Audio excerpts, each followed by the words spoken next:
이제 베드로전서 말씀 3장까지 왔는데요. 4장, 5장인데 얼마 안 남았죠, 그죠? 우리가 지난주까지 무슨 얘기 했냐면 베드로전서를 우리가 하도 오래 보니까 잊어버리는데 처음에 나그네 된 백성들에게 얘기합니다. 흩어진 너희들에게 내가 편지하는데 너희가 어떤 사람이냐면 이방인이든 유대인이든 주를 아는 사람들은 주의 십자가의 보혈로 너희를 부르시고 택하시고 피를 뿌려서 너희를 거룩하게 했다. 너희는 하나님의 백성이다. 그런 얘기들을 합니다. 그리고 하면 이어서 뭐라고 얘기하냐면 하나님의 백성이 뭐냐? 하나님의 백성은 어떻게 살아야 되느냐라고 하는 이야기를 계속했어요. 그죠? 그래서 또 세 분에서 아내들에게, 사환들에게, 여러 종들에게, 그리고 왕과 권세자들에게는 어떻게 해야 되는지 그리스도인의 삶에 대한 이야기들을 계속 하고 있어요. 지난주 3장에서는 뭐라고 했냐면 주님이 애매히 고난을 받는 사람들, 그리고 거룩하게 살고자 하는 하나님의 백성들을 눈으로 지키시고, 그래서 3장 12절에 주의 눈은 의인을 향하시고 그의 귀는 의인의 간구에 기울이시고 그의 얼굴은 악행하는 자들을 대하신다 이러면서 걱정하지 마라. 하나님이 너희들을 계속 지키고 있다. 그러니 뭐요? 두려워하며 정결한 행실로 겸손하게 이 땅에서 선한 양심을 가지고 살아라. 이런 얘기를 했어요. 그리고 우리 지난주에 무슨 얘기를 했냐면 왜 베드로전서에서 선행을 이렇게 강조를 할까? 그 선행이란 뭘까? 우리가 아는 착한 일일까? 그렇지 않다는 거죠. 뭐라고 얘기했어요? 세상에서부터 내려온 선한 일, 착한 일들은 너희가 다 버리고 주께서 허락하신 선한 일. 그러니까 어떻게 해요? 제가 지난주 설명할 때 우리를 갈아 넣어야 된다 그랬죠. 그죠? 고난이 없을 수가 없어요. 나를 내어주고 기꺼이 내어주고 나를 비우지 않으면 할 수 없는 선행이다. 그런 얘기를 했어요. 우리 어버이 주일을 맞이했는데 우리가 부모님을 대할 때도 작게는 그런 거죠. 그죠? 어버이날 무슨 일을 할까? 뭐 늘 하던 대로 누구는 꽃을 하고 누구는 용돈을 드리고 누구는 뭐 선물을 하니까 그렇게 하면 되겠다. 물론 그것도 좋은 일이지만 그 모든 것들을 빼고 그 나머지가 뭐가 있을까? 이 어버이날에 우리 그리스도인들이 할 수 있는 선행이 뭘까? 다 하는 거 말고 우리만 할 수 있는 게 뭘까? 우리가 하고자 원래 해왔던 것들을 빼고 정말 원하시는 게 뭘까? 어떤 게 나를 기꺼이 내어주는 걸까? 어떤 게 내가 정말 이번에는 좀 다르게 뭐 선물을 하고 뭐 기본적으로 하는 건 할 만큼 하는데 그거보다 더 중요한 거, 그죠? 어떻게 하면 좋을까? 우리 베드로전서를 배운 우리는 뭐요? 한 번쯤 더 생각하는 거예요. 더 잘하느냐 못하는 나중 문제예요. 한 번쯤 더 생각해 보는 거예요. 무엇이 정말 우리 어머니, 특별히 내 아내의 어머니에게 잘하는 일일까? 한 번쯤 생각해 보면 좋을 것 같아요. 그게 우리가 베드로전서를 배운 우리의 빼고 나머지 일들을 하는 거. 그걸 좀 기억했으면 좋겠어요. 그런 마음으로 시간을 보냈으면 좋겠습니다. 그래서 선행이 뭔지에 대한 이야기를 우리가 지난주에 했고요. 오늘은 그래서 18절부터 이어서 우리가 같이 보도록 하겠습니다. 먼저 14절에 보니까 이 22절까지 하고 싶은 얘기가 뭐냐면 14절에 의를 위하여 고난을 받으면 복이 있는 자니, 마치 마태복음 5장 11절의 산상수훈 같아요. 의를 위하여 핍박받는 자는 복이 있나니. 그죠? 이 베드로전서 말씀에 이 산상수훈의 교훈들이 굉장히 많이 녹아져 있는 것 같아요. 그래서 의를 위하여 핍박받는 자는 복이 있나니, 그것처럼 의를 위하여 고난을 받으면 복이 있는 자니 그들이 두려워하는 것을 두려워하지 말고 근심하지 말고. 그들이 두려워하는 건 뭐냐면 이게 두려워하는 것, 그들도 무서워하는 것 이런 게 아니고 그들이 우리를 두렵게 하는 위협. 우리에게 너희는 그렇게 하면 큰일 나. 너희는 그렇게 하면 가만 안 둘 거야. 이렇게 하는 위협이나 협박을 두려워하지 말라는 거예요. 그리고 흔들리지 말아라. 근심하지 말아라. 염려하지 말아라. 거기에 흔들리지 말아라. 그 여러분들이 좀 기억했으면 좋겠어요. 그래서 그들이 위협하는 말을 두려워하지 말고 그리고 흔들리지 말아라. 근심하지 말아라. 그런 얘기를 합니다. 그리고 너희 마음에 그리스도를 주로 삼아 거룩하게 하고 너희 속에 있는 소망에 관한 이유를 묻는 자에게 대답할 것을 항상 준비해라. 그렇게 얘기합니다. 그리스도를 주로 삼아 거룩하게 하고, 이 말은 뭐냐면 그리스도가 주님이심을 선포하라는 거예요.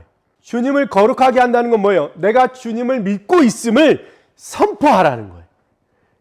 너희 마음에 그리스도를 믿는 것을 선포하고, 그러면 어떻게 하는 일이 벌어지냐면 너희의 선행을 보고 사람들이 궁금해할 거라는 거예요. 너희가 지금 이 세상에서 행하고 있는 것과 다른 삶을 살기 때문에 궁금해하는 사람이 있을 거라는 거예요. 그래서 어떤 번역에는 설명을 듣고자 하는 사람들에게 너희가 소망에 관한 이유 대답하라. 그리스도를 주로 삼았음을, 우리 안에 믿음이 있음을, 우리 지난주에 얘기했잖아요. 우리의 선행으로 어떻게 해요? 우리의 믿음의 가치가 평가받는다 그랬잖아요. 그죠? 그리고 우리가 일반적으로 하는 것 빼고 우리의 자기 비움, 자기 헌신이 들어간 선행을 통해서 사람들이 그 믿음을 궁금해할 거라는 거예요. 그 믿음이 뭔지. 우리가 입으로 예수 믿으세요 이게 아니고 우리의 선행은 내가 이들을 섬기는 사람인 것처럼 그런 거. 그럴 때 뭐요? 설명을 듣고 싶어 한다는 거예요. 그 믿음에 대해서. 힘들 텐데, 어려울 텐데. 근데 희한하게 예수 믿는 우리는 어떻게 해요? 다르다는 거예요. 도대체 그 이유가 뭔지를 묻는 이들에게 무엇 때문에 그렇게 자기 비움과 자기 헌신과 자기가 남들이 하지 않는 것들을 하려고 하는지를 묻는 사람들에게 대답할 말이 있어야 된다는 거예요. 그 얘기를 하는 거예요. 그렇지 않겠어요? 궁금하지 않겠냐고요. 그죠? 그거 같은 거예요. 그거 같은 거예요. 그러니까 우리는 뭐예요? 항상 선을 행하고 선한 양심을 가지고 어떻게 해요? 우리가 사람들이 말하는 선행이라고 하는 것 빼고 우리가 사람들이 하지 않는 것에 우리의 삶을 드리는, 그죠? 그런 거. 아니, 한국에 나이 많은 어머니와 아버지가 있고 동생은 지체장애인이에요. 그래서 그 아이를 돌보기에도 부모님이 힘든데 형이 그 가족을 안 돌보고 저기 레바논에 있는 천막촌에, 그래서 나라가 어려워 도망 나온 사람들이 모여있는 곳에서 하나님의 말씀을 증거하고 그들의 삶을 살피고 있어요. 맨날 밤마다 울어요. 미안하다고. 그렇지만 주님의 부르심 앞에 어떻게 해요? 자신을 드리는 거예요. 사람들이 질문한대요. 왜 도대체 당신은 그렇게 하냐고. 근데 그 상황을 뭐라고 표현하냐면 이렇게 얘기해요. 그 레바논에서 피해서 난민이잖아요. 난민들이 나와서 그 옆에 나라에서 이렇게 천막치고 살아요. 나라도 없이. 전쟁이 무서워서 피해서 도망왔고 남편은 어디에 갔는지 실종돼서 알 수가 없고 아이들하고 살 길이 막막하다. 이럴 때 그 선교사님이 이렇게 얘기하더라고요. 그 사람들 앞에 나도 집을 떠나온 사람이다. 내 부모님은 힘들고 어렵고 내 동생은 지체장애인이고 그래서 돌봐줘야 되는데 아무도 돌볼 사람이 없다. 그럼에도 불구하고 나는 여러분과 함께하기 위해 이것을 떠나서 여기 와 있다. 이렇게 설명하며 함께 울더라고요.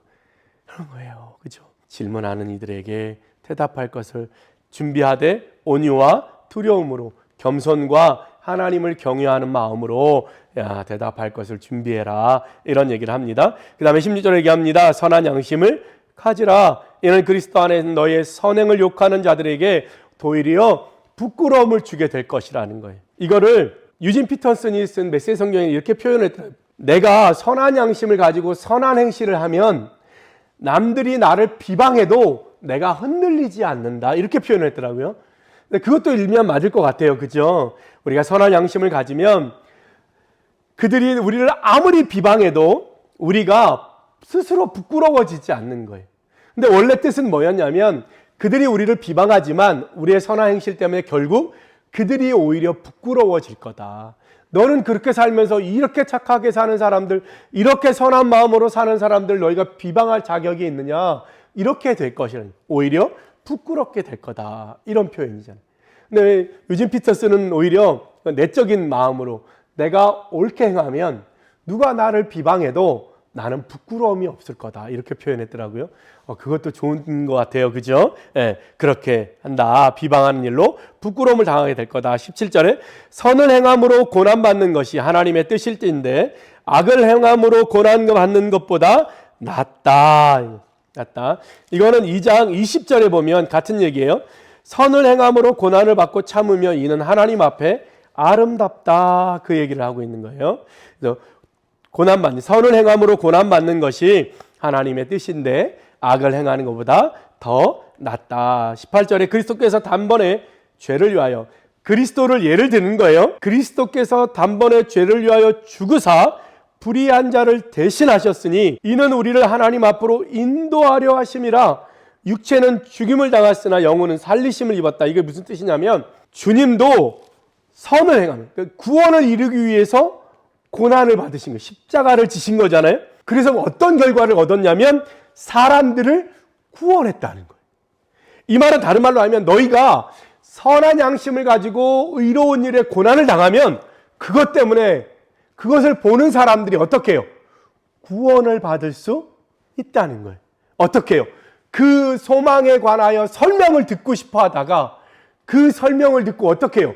마음에 변화가 일어나 주님을 만날 수도 있다는 얘기예요. 그 얘기를 하는 거예요. 그래서 육체로는 너희가 고난을 당해서 때로는 죽임을 당할 수 있지만 영은 살림을 잇는다. 그렇죠? 그건 여러분 이해가 되시죠? 19절에 그가 또한 영으로 가서 옥에 있는 영들에게 선포하시니라. 옥에 있는, 갇혀있는 사람들에게 선포하셨다는 거예요. 뭐요? 구원을. 주님이 고난을 당하심으로 고난당하는, 그리고 죄 가운데 갇혀있는 사람들에게 복음을 선포하는 거예요. 그죠? 어떻게 해요? 그리스도 안에 있으면 내가 너희를 감당하고 너희의 죄를 감당하여 고난을 당했으니 이제 너희는 풀려나게 될 거야. 그게 복음이잖아요. 너희는 구원받게 될 것이다. 그게 복음이잖아요. 그 얘기를 하는 거예요. 갇혀있는 이들에게, 복음을 모르는 이들에게 너희의 고난이 복음으로 들려지게 될 거라는 거예요. 예수 그리스도의 십자가가 갇혀있는 이들에게 복음이 되어 선포되었다는 거예요. 그래서 죽어있는 사람들이 어떻게 해요? 살아나게 될 거라는 거예요. 그런데 그 일은 20절에 노아의 날 방주를 준비할 때 하나님이 오래 참고 기다리셔서 기다리실 때 복종하지 않은 자들이라. 방주에서 물로 말미암아 구원을 얻은 자가 8명이다. 이 말은 뭐냐면 그 옥에 갇혀 있는 사람들이 어떤 사람이냐면 하나님이 오래 기다리셨는데 복종하지 않았던 사람들이라는 거예요.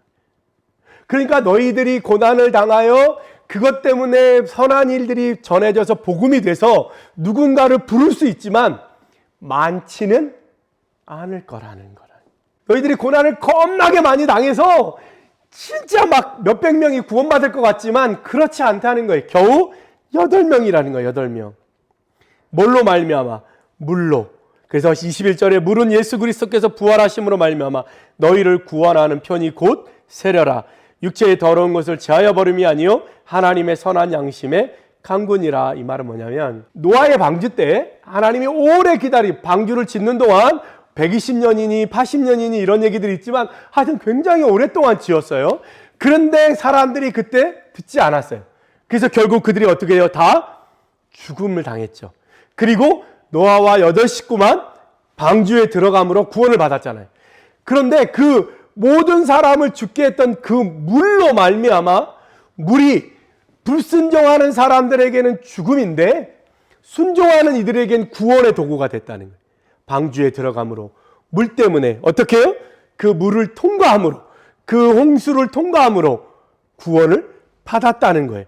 그 얘기. 그러니까 이 세례, 그리스도의 부활로 말미암아 우리가 세례를 통하여 물로 주는 세례를 통해서 어떻게 해요?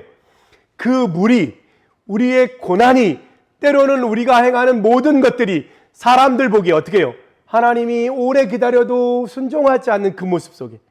근데 우리는 어떻게 해요? 그 물이, 그 고난이, 그 힘들고 어려움이 어떻게 해요? 우리를 구원으로 이끌어 갈 거라는 거예요. 그것이 세례다 이거 얘기. 그래서 물로 세례를 주는 의미가 뭐냐? 그거라는 거예요. 노아가 물로 인해서 구원받은 것처럼, 물에서 구원받은 것처럼 이제 너희는 어떻게 예수 그리스도를 믿는 그 고난으로 인해서 어떻게 해요? 너희가 구원을 받게 된다는 거예요. 그 고난을 통과함으로 구원에 이르게 된다는 거예요. 그 고난 때문에 사람들이 저렇게 힘든데 난 안 믿을 거야. 저렇게 예수 믿는데 왜 저렇게 힘들어? 이렇게 말하는 사람들이 있잖아요. 그죠? 그런 사람들은 노아 시대에 죽은 사람들과 같고 그 고난 속에서 어떻게 믿음을 지키고 방주에 들어간 사람들, 하나님을 붙든 사람들은 어떻게 해요? 구원을 받게 될 거라는 거예요. 그러니까 이 고난 속에 너희들이 있지만 어떻게 해요? 이것으로 인하여 너희의 구원이 이르게 될 거라는 거예요. 이 고난 속에 있지만 너희가 잘 견디면 하나님을 거룩하게 하면, 그리스도를 거룩하게 한다는 거예요. 그리스도를 믿는다고 선포하고 붙들면 너희에게 구원이 있을 거라는 거예요. 그러면서 세례를 이렇게 표현해요. 세례라 이는 육체의 더러운 것을 제하여 버림이 아니요 하나님을 향한 선한 양심의 간군이라. 무슨 얘기냐면 이런 거예요. 세례는 우리가 온전히 깨끗해졌다, 우리가 죄가 하나도 없다, 이런 뜻이 아니라는 거예요.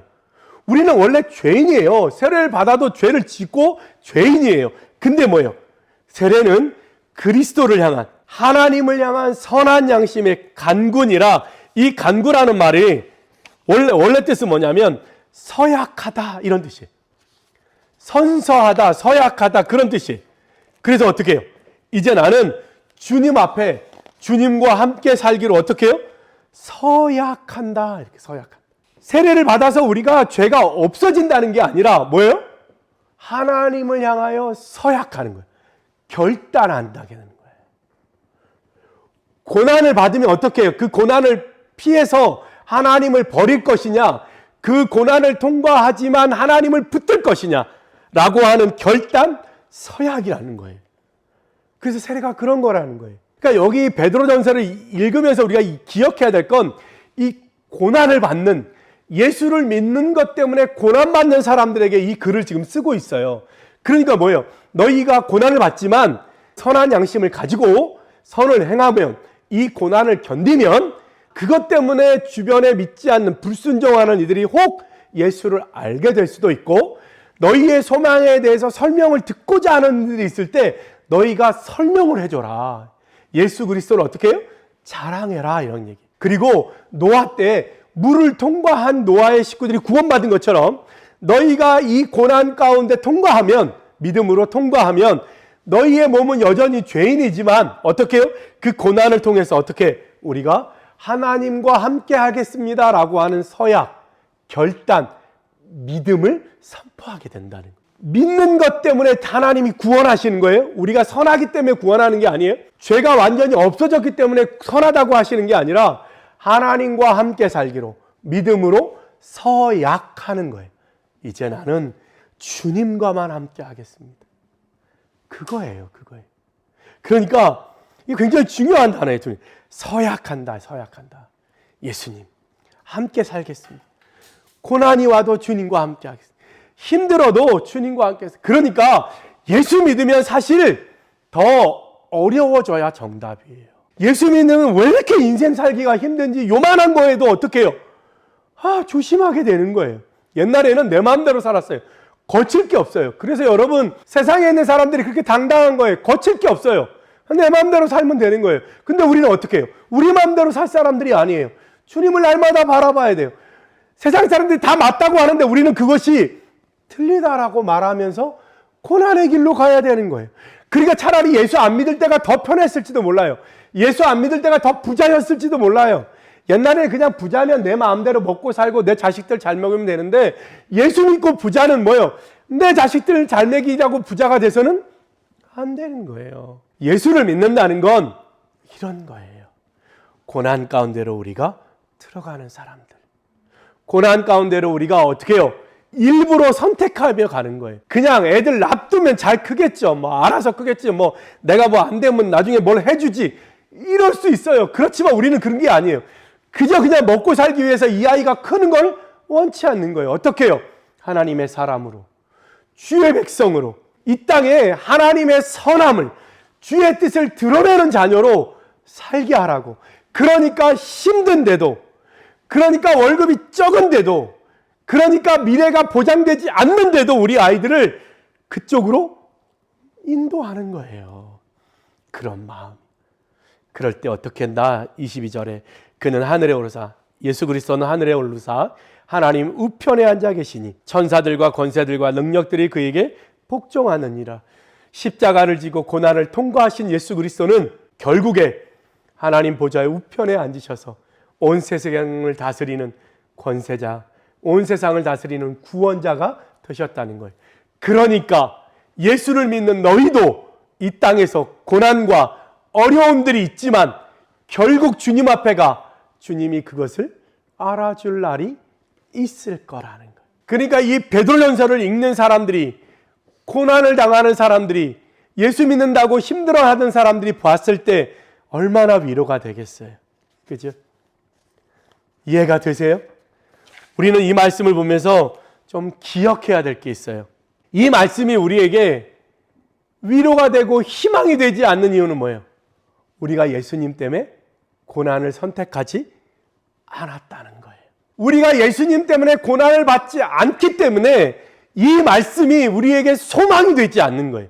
우리가 지금 예수님 때문에 고난의 자리에 있다면 이 말씀이 얼마나 우리에게 위로가 되겠어요. 더 가지려 하고 더 누리려 하고 더 많은 것을 챙기려 하는 사람들이 이 말씀을 읽으면 위로가 되지 않는 거예요.